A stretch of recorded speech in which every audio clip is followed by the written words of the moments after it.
Hi, I'm Eve and I directed Hamlet. So this production, I really wanted to highlight the theme of gender within the text. So part of the way that we did that was we have a wonderful female Hamlet, and I think that Hamlet's misogyny is such a part of the original text. And I think it's a much more interesting theme to explore when you are looking at it from a female perspective as a woman with internalized misogyny rather than just a misogynistic man, which has been done hundreds and hundreds of times. I really wanted to beef out Ophelia's role. She's got a death sequence rather than that happening off in the wings. And I made the players a travelling circus kind of vibe, which I just thought was kind of cool.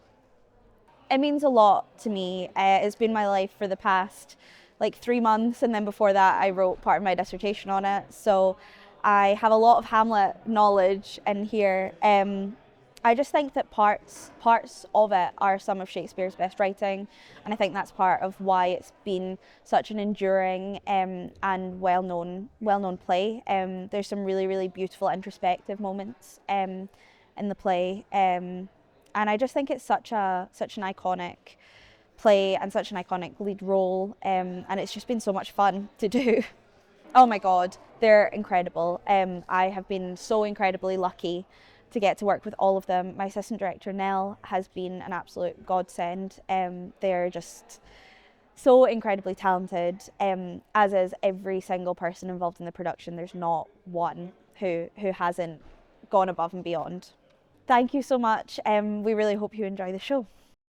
I'm Nathan, I play Laertes and Player One. I've never done any Shakespeare before, so working with a text like Hamlet has been really great, and seeing the whole thing come together has been a really fun experience. There's so many great people involved. I'm George, I'm playing Old King Hamlet and Claudius. It's been very fun. It's been good being more nefarious than usual.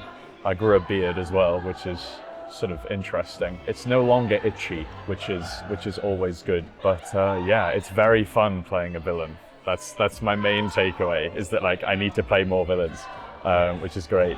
So yeah, it's been loads of fun.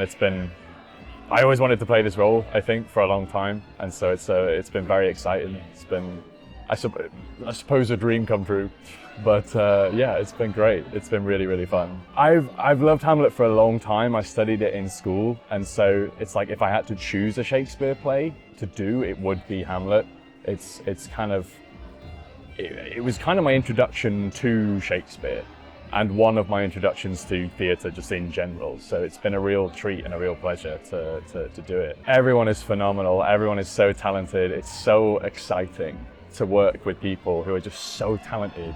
And the way I can just throw something new into the performance and people just adapt and people just go with it, and we can just, it's this constantly evolving thing.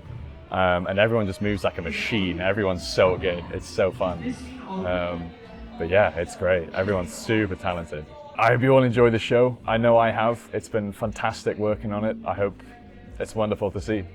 Hello, I'm Tilly. I'm playing Horatio, which has been a really cool role to play. This is my first time back on stage in probably about 5 years. So it's been hard and a learning experience, but so much fun. And everyone at Shakespeare Society has been just lovely and welcoming and kind. And I feel really honoured to be part of this cast. It's been amazing, and really cool to be here at Cottiers, which is a super cool, very gothic, very cool spot. So yeah, it's been great. It's going to be sad to say bye to everyone, but I'm sure we'll be back next semester. It's an amazing play. It's one of those nice things for Shakespeare that it balances, the dark, dramatic, but then there's moments like Ophelia, which I think are really interesting in the modern day. And especially Eve's performance has just been incredible. I think there's a lot of young people. I think there's a lot of women and female presenting people who really connect to something like Ophelia's story, and Eve's done it wonderfully. And as well, Emma's Hamlet, I think everyone's going to just be a bit in love with, and making madness this complex thing rather than a caricature. It's really incredible. So Horatio is the best friend, the Sam to Hamlet's Frodo, and it's been really cool to play. I think I found I'm more of a Horatio myself than I thought I was, which is very cool. And yeah, he's there to be by Hamlet's side throughout everything, and sadly is left with kind of a bit of a apocalyptic ending as the last woman standing. But yeah, it's been an interesting role to kind of play around with. There's not a whole lot there, so I really got to put my own stamp on it, which has been really cool.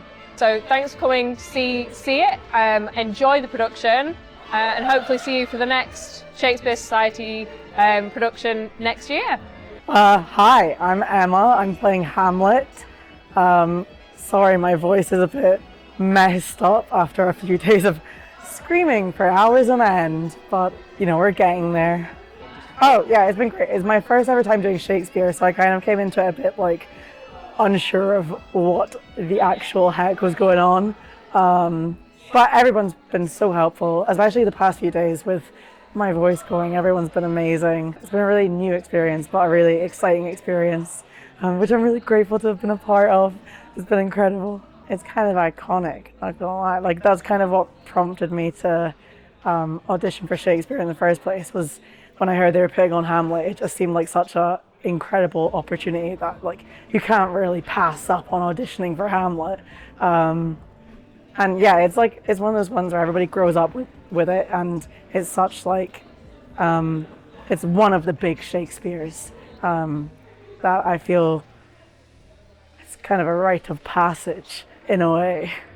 As I said, everyone's been really incredible, and we've got like a cast of such amazing talent.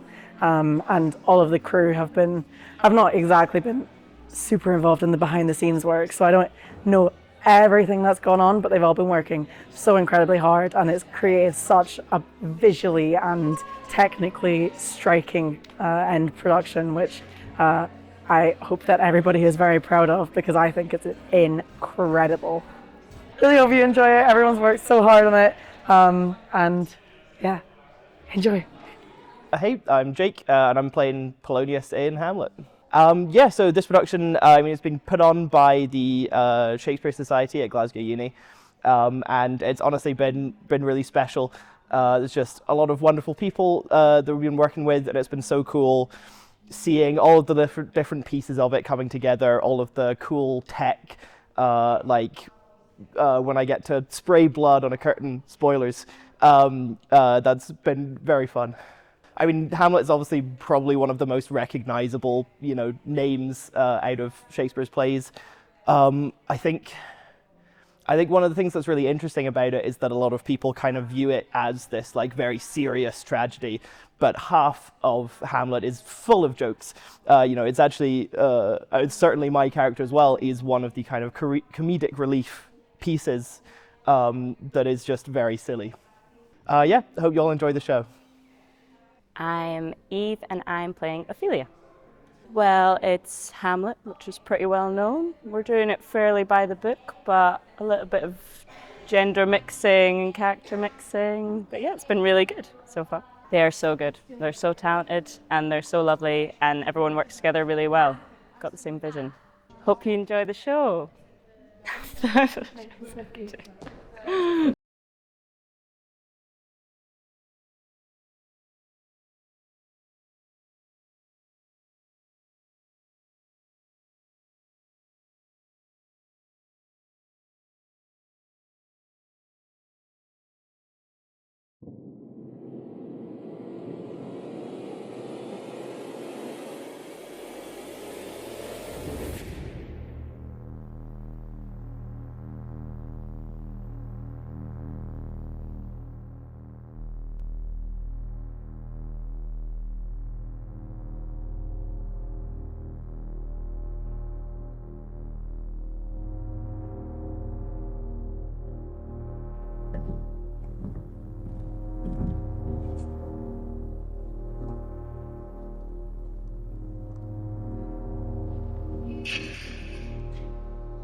answer me, stand and unfold yourself. What? Say his Horatio then. A piece of him. Welcome, Horatio. Welcome. Good, Marcellus. What, has this thing appeared again tonight? I have seen nothing. Horatio says 'tis but our fantasy, and will not let belief take hold of her, touching this dread sight twice seen of us. Therefore, I have entreated her along with us, that if again this apparition comes, she may approve our eyes and speak to it. Tush, tush, 'twill not appear. Sit down a while, and let us assail your ears that are so fortified against our story that we have 2 nights seen. Well, sit we down, and let us hear Bernardo speak of this. Last night of all, when yon same star that's westward from the pole had made its course to illume that part of heaven where now it burns, Marcellus and myself, the bell then beating one. Peace, peace, break thee off, look, where it comes again. In the same form, like the king that's dead. Thou art a scholar, speak to it, Horatio. Is it not like the king? Mark it, Horatio. Most like. It harrows me with fear and wonder. It would be spoke to. Question it, Horatio. What art thou that usurp this time of night with that fair and warlike form by which the majesty of buried Denmark did sometimes march? I charge thee, speak! See, it stalks away! Stay! Speak! I charge thee, speak! She's gone, and will not answer. How now, Horatio? You tremble and look pale. Is not this something more than fantasy? What think you want? Before my God, I might not believe without the true and sensible avouch of mine own eyes. Is it not like the king? As thou art to thyself. Such was the very armour he had on when the ambitious Norway combated. 'Tis strange. Thus, twice before, and jump at this dead hour, with martial stalk hath he gone by our watch. In what particular thought to work, I know not. But in the growth and scope of my opinion, this bodes some strange eruption to our state. But soft, behold, lo, where it comes again. I'll cross it, though it blaspheme. Stay, illusion! If thou hast any sound or use of voice, speak to me. If there be any good thing to be done, speak to me. If thou art privy to thy country's fate, speak to me. Oh, speak! Stay and speak! Stop it, Marcellus! Watch thy striking of my partisan. Do if it will not stand. See, it's here! He's gone. It was about to speak when the crook called. And then it started like a guilty thing on a fearful summons. Let us impart what we have seen this night unto young Hamlet. For on my life, this spirit will speak to her.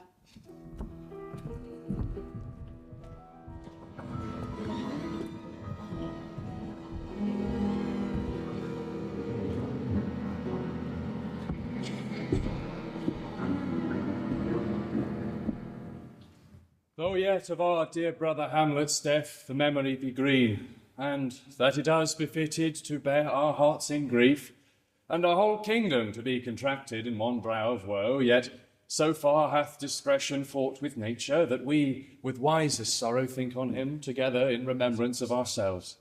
Therefore, our sometime sister, now our queen, the imperial jointress to this warlike state, have we as twere with a defeated joy, with an auspicious and a dropping eye, with mirth in funeral and dirge in marriage in equal scale, weighing delight and dole, taken to wife. Nor have we herein barred your better wisdoms, which have freely gone with this affair alone, for all our thanks. And now, Laertes, what's the news with you? You told of some suit. What wouldst thou have, Laertes? My dread lord, your leave and favour to return to France, from whence, though willingly I came to Denmark to show my duty in your coronation. Yet now I must confess that duty done, my thoughts and wishes bend again toward France, and bow them to your gracious leave and pardon. Have you your father's leave? What says Polonius? He hath, my lord, wrung from me my slow leave by laboursome petition, and at last upon his will I sealed my hard consent. I do beseech you give him leave to go. Take thy fair hour, Laertes. Time be thine. Thy best graces spend it at thy will. And now, cousin Hamlet's daughter. A little more than kin and less than kind. How is it that the clouds still hang on you? Not so, my lord. I am too much i' the sun. Good Hamlet, cast thy knighted colour off, and let thine eye look like a friend on Denmark. Do not for ever with thy veiled lids seek thy noble father in the dust. Thou know'st 'tis common. All that lives must die, passing from nature to eternity. Aye, madam, it is common. Well, if it be, why seems it so particular with thee? Seems, madam. Nay, it is, I know not seems. Not alone is my inky cloak, good mother, nor customary suits of solemn black, nor windy suspiration of forced breath, nor the fruitful river in the eye, nor the dejected haviour of the visage. These, with all moods, forms, shapes of grief that can denote me truly, these indeed seem, for they are actions that a man might play. I have that within which passeth show, these but the trappings and the suits of woe. 'Tis sweet and commendable in your nature, Hamlet, to give these mourning duties to your father. But you must know, your father lost a father, that father lost his, and the survivor bound in filial obligation for some term to do obsequious sorrow, but to persevere in obstinate condolement is a course of impious stubbornness. We pray you throw to earth this unprevailing woe. 'Tis unmanly grief. Shows a will most incorrect to heaven, a heart unfortified, a mind impatient, an understanding simple and unschooled. For what must be as any the most vulgar thing to sense, why should we in our peevish opposition take it to heart? Fie, 'tis a fault against heaven, a fault against nature, a fault against the dead, whose reason's most absurd, from who hath cried from the first course till he that died today. This must be so, Hamlet. We pray you, throw to earth this unprevailing woe, and think of us as of a father.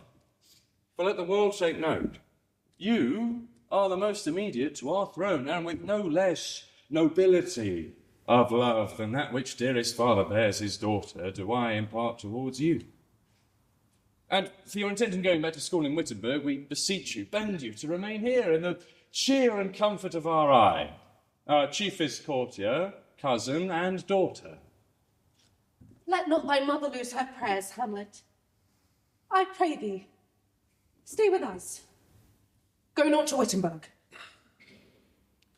I shall in all my best obey you, madam. Why, 'tis a loving and fair reply. Be as ourselves in Denmark, this gentle and unforced accord of Hamlet sits smiling to my heart. Come away. Oh, that this too solid flesh would melt, thaw, and resolve itself into a dew, or that the everlasting had not fixed his cannon against self-slaughter. Oh, God, how weary, stale, flat, and unprofitable seem to me all the uses of this world. 'Tis an unweeded garden which grows to seed things rank and gross in nature, possess it merely.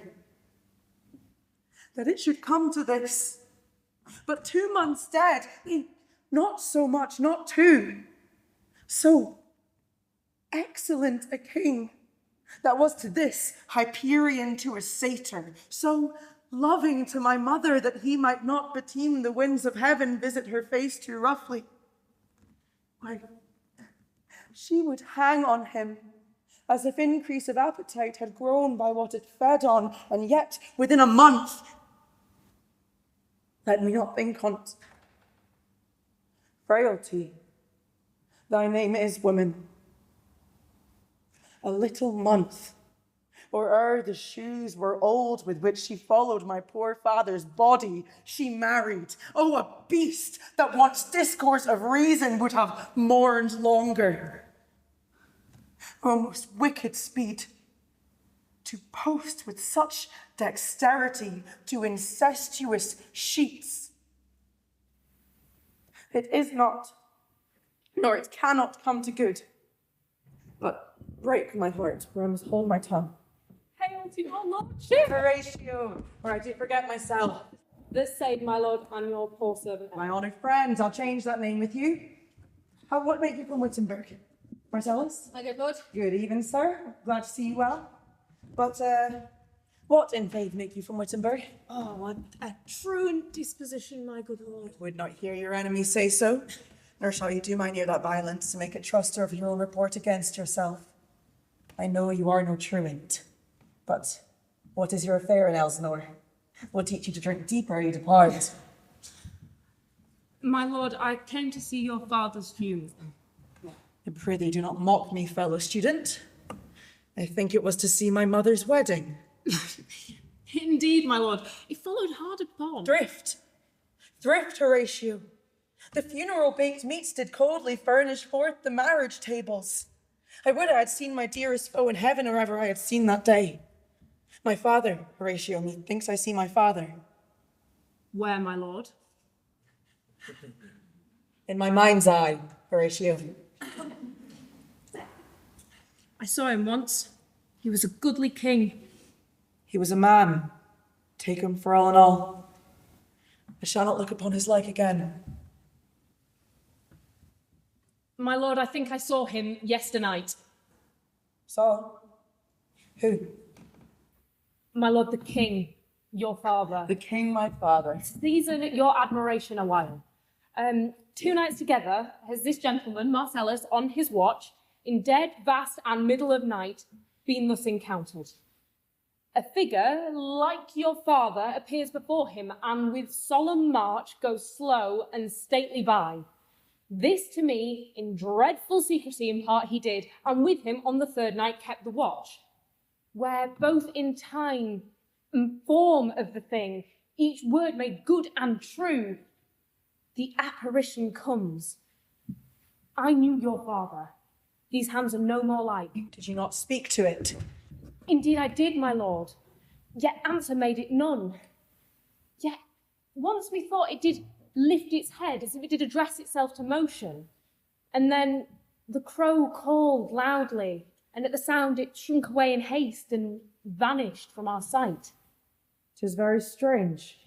As I do live, my honoured lord, 'tis true, and we did think it writ down in our duty to make you know. Indeed, sirs. But this troubles me. Hold you the watch tonight? I do, my lord. Armed, say you? Armed, my lord. From top to toe? My lord, from head to foot. Then saw you not his face? Indeed I did, my lord. What looked he frowningly? Countenance more in sorrow than in anger. I would I had seen it. It were amazed you. Very like. I will hold the watch tonight. Perchance 'twill walk again. I warrant it will. If it assume my noble father's person, I will speak to it, though hell itself should gape and bid me hold my peace. I pray you all, if you have hitherto concealed this sight, let it be tenable in your silence still, and whatsoever else shall hap tonight, give it an understanding but no tongue. I will requite your loves. Upon the platform, twixt 11 and 12, I'll visit you. Our duty to you on. Your love is mine to yours. Farewell. My father's spirit in arms. All is not well. I doubt some foul play. Would the night were come. Till then, sit still, my soul. Foul deeds shall rise, though all earth o'erwhelm them to men's eyes.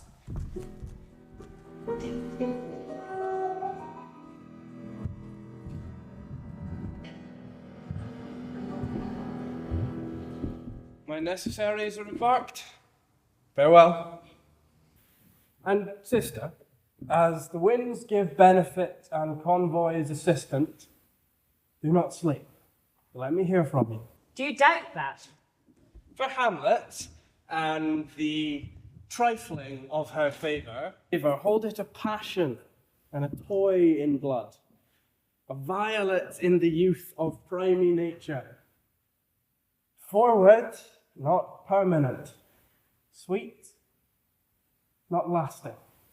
The perfume and suppliance of a minute, no more. No more but so. Think it no more. Perhaps she loves you now, and now no soil nor caudle doth besmirch the virtue of her will, but you must fear it, her greatness weighed, her will is not her own. for she herself is subject to her birth. She may not, as unvalued persons do, carve for herself, for on her choice depends the health and safety of this whole state. Therefore must her choice be circumscribed unto the voice and yielding of that body whereof she is the head. Then if she says she loves you, it fits your wisdom so far as to believe it as she, in her particular act and place, may give her saying deed, which is no further than the main voice of Denmark goes withal.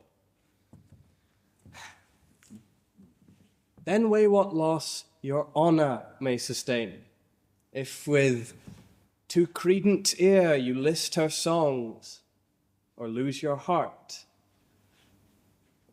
or your chaste treasure open to her unmastered importunity. Fear it, Ophelia. Fear it, my dear sister, and keep you in the rear of your affection, out of the shot and danger of desire. Be wary then, best safety lies in fear. Youth to itself rebels, though none else near. I shall the effect of this good lesson keep, my brother, as watchman to my heart, but do not, as some ungracious pastors do, show me the steep and thorny way to heaven. Himself whiles like a puffed and reckless libertine, the primrose path of down its treads, and recks not his own reach. Oh, fear me not. I stay too long, but here my father comes. Double blessing is a double grace. Occasion smiles upon a second leave. Yet here, Laertes, aboard for shame. The wind sits in the shoulder of your sails, and you are stayed for. There, my blessing with thee. Most humbly do I take my leave, my lord. The time invites you. Go, your servants tend. Farewell, Ophelia, and remember well what I have said to you. Is in my memory locked, and you yourself shall keep the key of it. Farewell.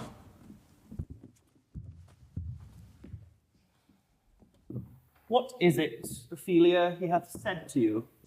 So please you, something touching the Lord Hamlet. Marry, well bethought. 'Tis told me she hath very oft of late given private time to you, and that you yourself have of your audience been most free and bounteous.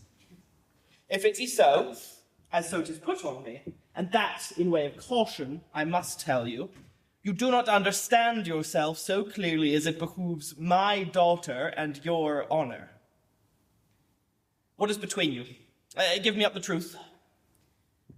My lord, she hath of late made many tenders of her affection to me. Affection? Oh, you speak like a green girl, unsifted in such perilous circumstance. Do you believe these tenders, as you call them? I do not know, my lord, what I should think. Mary, I shall teach you. Think yourself a baby, that you have taken these tenders for true pay, which are not sterling. Tender yourself more dearly, or, not to crack the wind of the poor phrase, running it thus, you'll tender me a fool. My lord, she hath importuned me with love in most honourable fashion. Aye, fashion you may call it. Go to. And hath given countenance to her speech, my lord, with almost all the holy vows of heaven. Aye, I do know, when the blood burns, how prodigal the soul lends the tongue vows. These blazes, daughter, giving more light than heat, extinct in both even in their promise, as it is a making, you must not take for fine. From this time I am be somewhat scanter of your maiden presence. Set your entreatments at a higher rate than a command to parley. In few, Ophelia, do not believe her vows, for they are brothers. Not of that dye which their investments show, but mere implorators of unholy suits, breathing like sanctified and pious balls, the better to beguile. This is for all. I would not, in plain terms, have you from this moment so slander any moment's leisure as to give words or talk with the Lord Hamlet.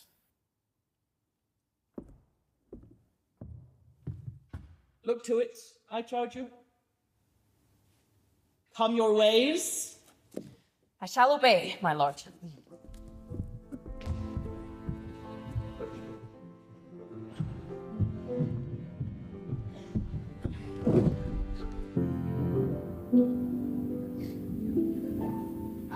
'Tis very cold. 'Tis a nipping and an eager air. What hour now? I think it lacks of 12. No, it is struck. Indeed. I heard it not. Well, then it draws near the season that a spirit held his wont to walk. What noise is that, my lord? The king doth wake tonight and takes his rouse, keeps wassail, and as the swaggering upspring reels, and as he drains his draughts of Rhenish down, the kettle, drum, and trumpet thus bray out the triumph of his pledge. Look, my lord, it comes. Angels and ministers of grace, defend us. Be thou a goblin damned, or spirit of health. Bring with thee airs from heaven or blasts from hell. Be thy intent wicked or charitable, thou comest in such a questionable shape that I will speak with thee. I'll call thee Hamlet. Father, King, Royal Dane, oh, answer me. Say, why is this? Wherefore? What should we do? If it did, so important a desire to leave alone. Not the Lord's fortune's action, waiting to walk, remove, ground, but do not go with it. Oh, not speak. I'll follow it. Do not go, my lord. Why? What should be the fear? I do not set my life in the pin's speed. As for my soul, what shall it do to that, being the greatness, immortal of itself? It beckons me still, I'll follow it. What if it tempts you towards the blood, my lord, of the dreadful summit of the cliff? And there assumes the other horrible form that might deprive you of your sovereignty of reason and draw you into madness. Go on, I'll follow him. You shall not go, my lord. Lay off your hands. Be ruled, you shall not go. Unhand me, gentlemen. By heaven, I'll let you roast up in the lesson. I say away. Go on, I'll follow you. She waxes desperate with imagination. I cannot follow. 'Tis not fit thus to obey her. Something is rotten in the state of Denmark. Where wilt thou lead me? Speak, I'll go no further. I will.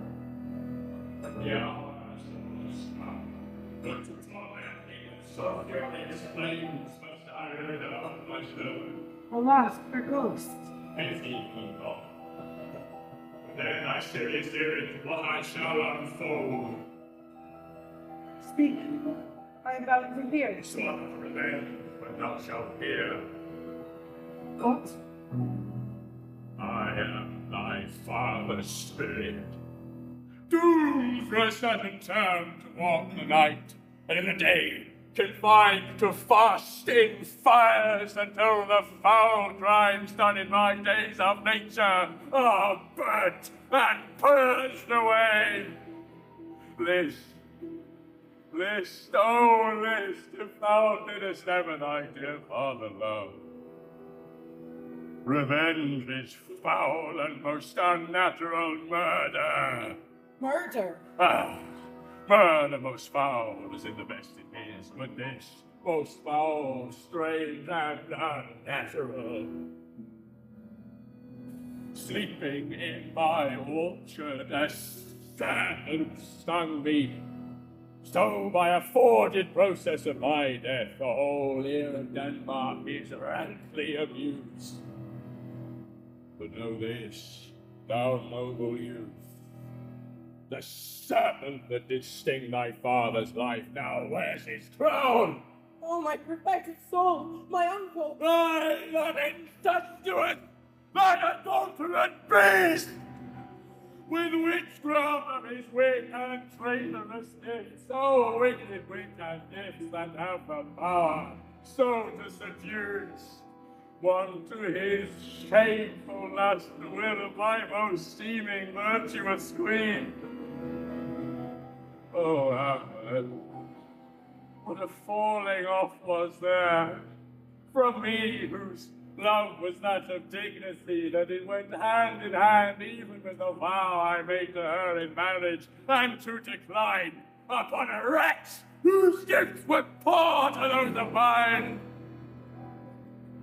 But so, since I sent for morning air, grief let me breathe. Sleeping in my orchard, as was my custom of the afternoon, upon my secure hour thy uncle stole, with juice of casted hemonon in a vial, and in the boxes of my ears did pour this leprous distilment, whose effect holds such enmity with blood of man, that swift as quicksilver it tosses through the natural dents and alleys of the body, and thus was I at once of life, of crown, of queen dispatched, cut off even in the blossoms of my sin, and now so disappointed, and now no reckoning made, was sent to my account with all my imperfections on my head. O Hamlet, if thou hast nature in thee, bear it not. Let not the royal bed of Denmark be a couch for luxury and damned incense. But howsoever thou pursuest this act, let not thy mind contrive towards thy mother aught, but leave her to heaven, and to those thorns that notch in her bosom to prick and sting her. Farewell, Hamlet. Remember me. Oh, all you hosts of heaven. O earth, what else? And shall I couple heaven? Hold, hold my heart, and you my sinews grow not instant old, but bear me stiffly up. Remember thee. Aye, thou poor ghost, while memory holds a seat in this distracted globe, remember thee. O most pernicious woman. O villain, villain, smiling, damned villain. Meet it is, I set it down, that one may smile and be a villain. At least, I'm sure it may be so in Denmark. My lord, my lord. What news, my lord? Oh, wonderful. Good, my lord, tell it. Nay, you'll reveal it. My lord, by heaven, not I. What say you then? Would heart of a man once think it, but you'll be secret. I, by heaven, my lord. Touching this vision here, it is an honest ghost.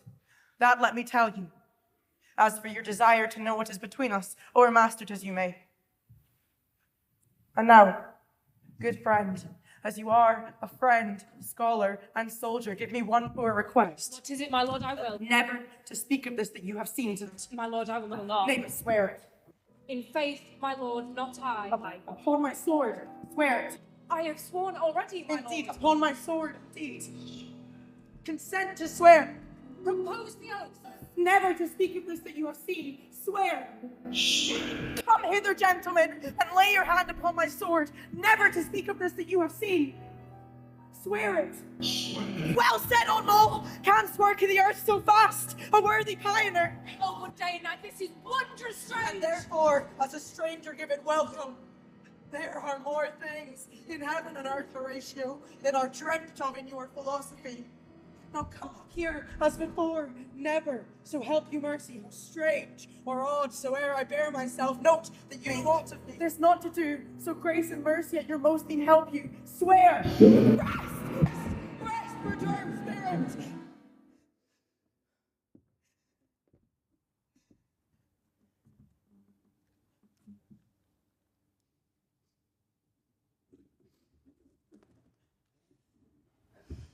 Gentlemen, I do commend my love to you. And what so poor a man as Hamlet may do, but give his love and friend, and God willing shall not lack. I pray you, let us go in together, and still your finger on your lips, I pray. The time is out of joint. Oh, cursed spite, if ever I was born to set it right.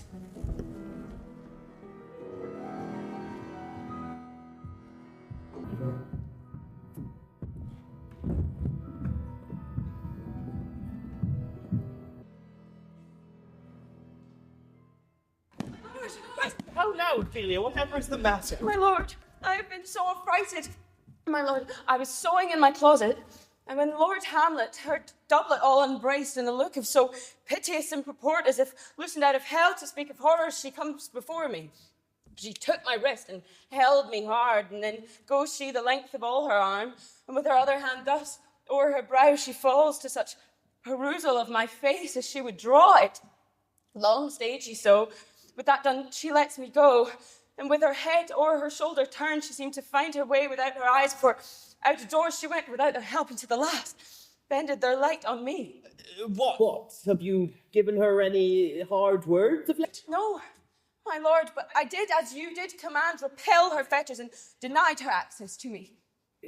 That hath made her mad. I am sorry that with better heed and judgment I had not quoted her. I feared she did but trifle and meant to wreck thee, beshrew my jealousy. But this must be made known. Come, go we to the king.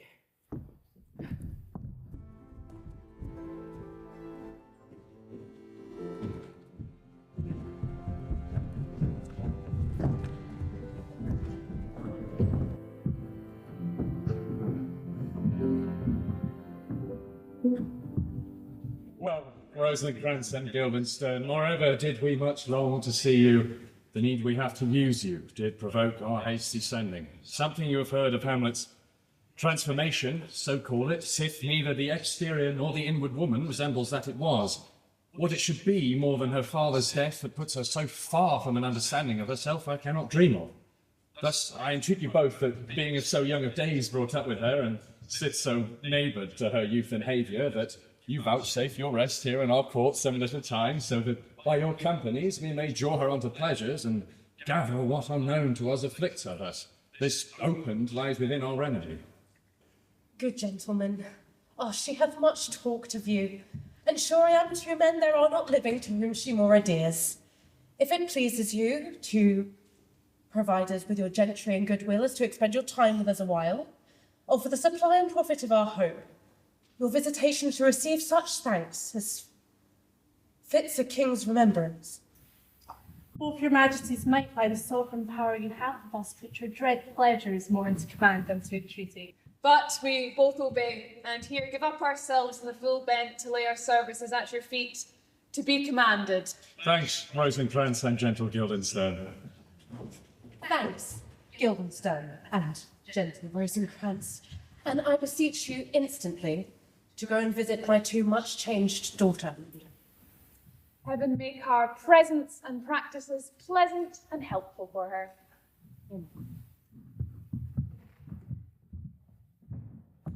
My liege, and madam, to expostulate what majesty should be, what duty is, why day is day, night, night, and time is time, were nothing but to waste day, night, and time. Therefore, since brevity is the soul of wit, and tediousness the limbs and outward flourishes, I will be brief. Your daughter is mad. Mad call I it, for to define true madness, what is it but to be anything else but mad? But let that go. More matter, less art. Madam, I swear I use no art at all. That she is mad, 'tis true. 'Tis true, 'tis pity, and pity 'tis true. A foolish figure, but farewell it, for I will use no art. Mad, let us grant her then. And now remains that we find the cause of this effect, or rather say, the cause of this defect, for this effect defective comes by cause. Thus it remains, and the remainder thus. Perpet. I have a daughter, have while she is mine, who, in her duty and obedience, Mark, hath shown me this. Now gather and surmise. To the celestial and my soul's idol, the most beautified Ophelia. That's an ill phrase, a vile phrase. Beautified is a vile phrase, but you shall hear thus. In her excellent white bosom, these... Came this from Hamlet to Ophelia? Stay a while, madam, I will be faithful. Doubt thou the stars are fire. Doubt that the sun doth move. Doubt truth to be a liar, but never doubt I love. O dear Ophelia, I am ill at these numbers. I have not art to reckon my groans, but that I love thee best. O most best, believe it, adieu. Thine evermore most dear lady, Hamlet. This, in obedience, hath she, my daughter, shown to me, and more above hath her solicitings, as they fell out by time, by means, and place, all given to mine ear. But how hath she received her love? What do you think of me? As of a man faithful and honoured. I would fain prove so. To my young mistress thus I did bespeak. Hamlet is a prince out of thy star, this must not be. And then I precepts gave her, that she should lock herself from her resort, admit no messengers, receive no tokens. Which done, she took the fruits of my advice. And Hamlet, repulsed, a short tale to make, fell into a sadness, then into a fast, thence to a watch, thence to a weakness, thence to a lightness, and by this declension into the madness, wherein now she raves, and all we mourn for. Do you think this is? It may be. It's very likely. How may we try further?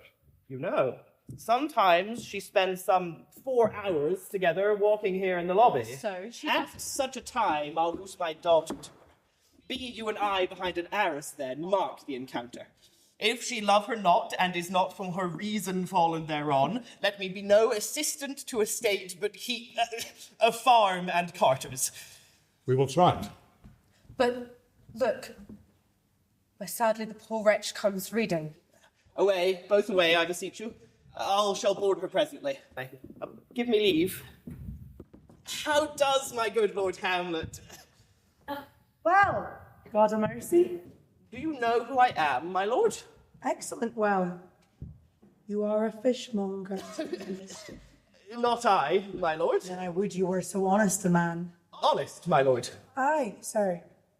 To be honest, as this world goes, is to be one man picked out of 10,000. That's very true, my lord. Or if the sun breed maggots in a dead dog, being a god-kissing carrion. Have you a daughter? I have, my lord.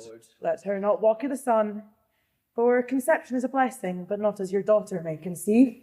Friend, look to it. How say you by this? Still harping on my daughter, yet she recognized me not at first. She thought I was a fishmonger. She is far gone. And truly, in my youth, I did suffer much extremity for love, very near this. I shall speak to her again. What do you read, my lord? Words. What is the matter, my lord? Between who? What is the matter that you read, my lord? Slanders, sir.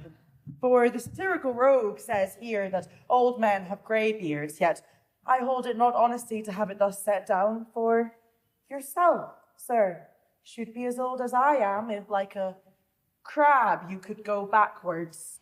If this is madness, there is method in it. Will you come out of the air, my lord? Into my grave. Indeed, that is out of the air. How pregnant sometimes her replies are. A happiness that madness sometimes hits on. which reason or sanity could not so prosperously be delivered of. I shall leave her, and suddenly contrive the means of meeting between her and my daughter. My honourable lord, I most humbly take your leave. You cannot take, sir, from me anything that I would more willingly part with all. Except my life. Except my life. Except my life. Yeah. Fare you well, my lord. These tedious oaths. You go seek the Lord Hamlet. Here she is. My honoured lord! Oh, excellent, good friends! How dost thou, Guildenstern? Ah, Rosencrantz! And with you, my good lads, how do you go? As the indifferent children of the earth. Happy in that we're not over happy. On Fortune's cap, we're not the berry button. Nor the soles of her shoes. Neither, my lords. Her privates. Ooh, the most secret parts of Fortune. Most true, she is a strumpet. But, what makes her to Elsinore? To visit you, my lords, on whatever occasion. Beggar that I am even poor in thanks. But I thank you, friends, and sure my thanks for 2 dear a halfpenny. Were you not sent for? Is it your own inclining? Is it a free visitation? Come, deal justly with me now. Come, I speak. What should we say, my lord? Why, anything, but to the purpose. You were sent for. There is a kind of confession in your looks that your modesties have not craft enough to colour. I know the good king and queen have sent for you. To what end, my lord? That you must teach me. But come, deal justly with me now, whether you were sent for or no. What say you? My lord, we were sent for. I will tell you why. So shall my anticipation prevent your discovery, and your secrecy to the king and queen moult no feather. I have of late, though wherefore I know not, lost all my mirth, forgone all custom of exercises. What a piece of work is man! How noble in reason, how infinite in faculty, in form and moving, how express and admirable. In action, how like an angel. In apprehension, how like a god. The beauty of the world, the paragon of animals, and yet, to me, what is this quintessence of dust? Man delights not me. No, nor women neither, though by your smiling you seem to say so. My lord, there was no such stuff in my thoughts. Why did you laugh then when I said man delights not me? To think, my lord, if you delight not in man, what Lenten entertainment the players shall receive from you. We quoted them on the way, and ever are they coming to offer you service. He that plays the king shall be welcome. His majesty shall have tribute of me. The adventurous knight shall use his foil and target. The lover shall not sigh gratis. The humorous man shall end his part in peace, and the clown will make those laugh whose lungs are tickled at his ear. And the lady shall say her mind freely, where the blank verse shall halt for it. What players are they?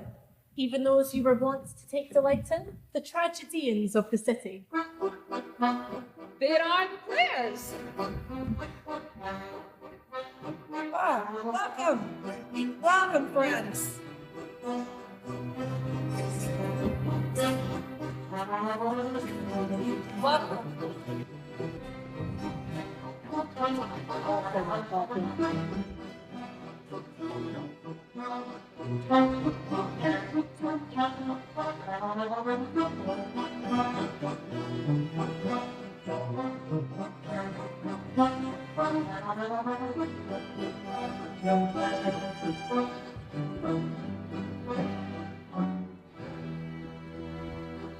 But my uncle, father, and aunt mother are deceived. In what, my dear lord?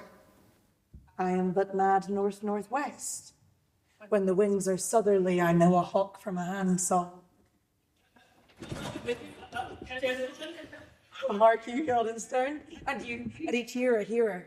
That great baby you see over there is not yet out of his swaddling clothes. Happily, he's the second time come to them, for they say an old man is twice a child. I will prophesy he comes to tell me of the players. Mark it. And you say right. My lord. Morning, 'twas so indeed. I have news for you. My lord, I have news to tell you. When Roscius was an actor in Rome. The actors are together, my lord. Upon mine honour.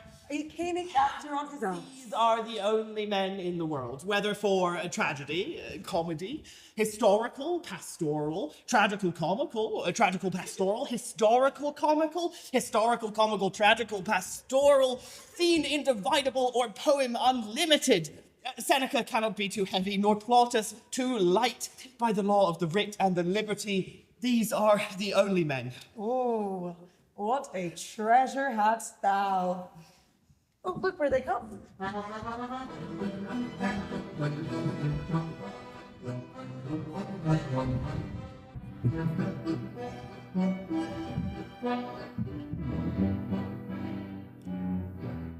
Welcome, welcome, friends. We'll hear a speech straight. Come, give us a taste of your quality. Come, a passionate speech. What speech, my lord? I have heard thee speak me a speech once, though it was never acted, or if it was, not above once, for the play I remember pleased not the million. 'Twas caviar to the gem, but to me and to others whose judgments cried to the top of mine, it was an excellent play, well digested in the scenes, set down with as much modesty as cunning. One speech in it that I chiefly loved, 'twas Aeneas' tale to Dido, or thereabout of it especially, where he speaks of Priam's slaughter. If it live in your memory, begin at this line. Let me see. The rugged Paris, like the Herculean beast. That was not so. But it begins with Paris, the rugged Paris, horridly tricked with blood of fathers, mothers, daughters, sons, baked and pasted on the parching streets, thus o'ersized with coagulate gore, with eyes like carbuncles. The hellish Paris, old grandsire Priam seeks. No procedure. For God, my lord, well spoken, with good discretion and good accent. Anon he finds them, striking too short at Greeks. His antique sword, rebellious to his arm, lies where it falls, repugnant to command. Unequal matched, Pyrrhus at Priam rides, enraged, strikes wide, but with the whiff and wind of his fell sword, the unnerved father falls. Then, senseless Ilium, seeming to feel this blow, stoops with flaming top to his base, and with a hideous crash takes prisoner Pyrrhus' ear. For lo, his sword, which was declining on the milky head of reverend Priam, seemed in the air to stick. So, as a painted tyrant, Pyrrhus stood, and like a neutral to his will and matter, did nothing. But, as we often see, against some storm, silence in the heavens, the rack stands still, the bold wind speechless, the orb below as hush as death. Anon the dreadful thunder doth rend the region. So after Pyrrhus' pause, aroused vengeance sets him new alert. And never did the Cyclops' hammer fall on Mars' armor forged for proof etern with less remorse than Pyrrhus' bleeding sword now falls on Priam. Out thou strumpet, fortune, all you gods in general synod, take away her power. Break all the spokes and fellies from her wheel. Fall the round nave down the hill of heaven as low as to the field. This is too long. It shall to the barbers with your beard. Say on, he's for a jig or a tale of bawdry, or he sleeps. Prithee, say on. Come to Hecuba. But who had seen the mob-led queen? The mob-led queen? That's good. The mob-led queen is good. Run barefoot, up and down, threatening the flames with bison rue. a clout upon that head where late the diadem stood. And for a robe about her lank and o'er-teemed loins, a blanket. And the alarm of fear caught up who this had seen, with tongue in venom steeped, 'gainst fortune's state would treason have pronounced. That if the gods themselves did see her then, when she saw Pyrrhus make malicious sport in mincing with his sword her husband's limbs, the instant burst of clamour that she made, unless things mortal moved them not at all, would have made milch the burning eyes of heaven and passion in the gods. Look, whether he has not turned his colour and has tears in his eyes. Pray you no more? 'Tis well. We'll have thee speak the rest soon. My good lord, will you see these players well bestowed? Do you hear? Let them be well used. They are the brief and abstract chronicles of the time. After your death, 'twere better you have a bad epitaph than their own report while you live. Come, sirs. Follow him. Do you hear me, friend? Can you play the murderer of Gonzaga? Aye, my lord. And you could, for a need, study a speech of some 12 or 16 lines that I would set out and insert in, could you not? Aye, my lord. Very well. We'll have tomorrow night. Follow that, lord. And look, you mock him not.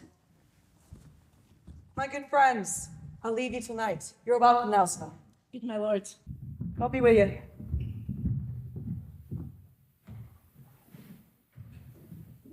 Now I am alone. Oh, what a rogue and peasant slave am I. Is it not monstrous that this player could, but in a fiction, in a dream of passion, force his soul to his own conceit? What would he do had he the motive and the cue for passion that I have?